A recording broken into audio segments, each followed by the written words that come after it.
देखना, रुको, ऊपर ऊपर ऊपर।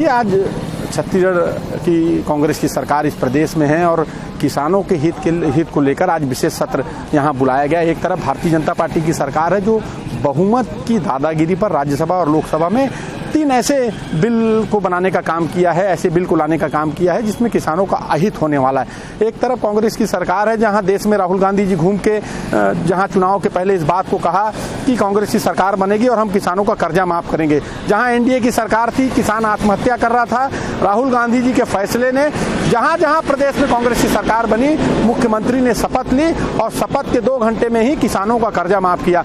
हम लोगों ने संकल्प लिया था कि 2500 रुपया समर्थन मूल्य और बोनस देने की बात की थी। चुनाव के पहले भी जब हम सत्ता में नहीं थे तब भी हम लोगों ने इसकी लड़ाई लड़ी और सत्ता में आने के बाद तो हम किसान के साथ खड़े होकर उनको न्याय दिला रहे हैं। राजीव गांधी न्याय योजना के माध्यम से उन तक मदद पहुंचाने का काम कर रहे हैं। तीसरी किस्त हम देने जा रहे हैं। कांग्रेस के इस प्रस्ताव का भाजपा वाले विरोध कर रहे हैं, इस पर क्या कहना? देखिए, जो इस किसान हित में काम करने वाले इस बिल का जिसमें किसानों का फायदा होगा, जहां मंडी सिस्टम की बात, प्राइवेट मंडी बनने की बात हो रही है, उसका हम विरोध कर रहे हैं। एमएसपी पर कोई चर्चा नहीं इस बिल में, उसकी हम बात कर रहे हैं।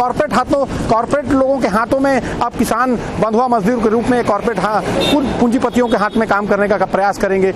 भारतीय जनता पार्टी और नरेंद्र मोदी की सरकार अपने फायदे के लिए और कुछ चुनिंदा पूंजीपतियों के फायदे के लिए संविधान के साथ भी छेड़छाड़ करने का काम कर रही है। हम उसका विरोध कर रहे हैं और किसानों के साथ खड़े हैं। और जो इस बिल का विरोध करेगा, इसका मतलब समझ लीजिए वो किसानों का हितैषी नहीं, किसानों का विरोधी है।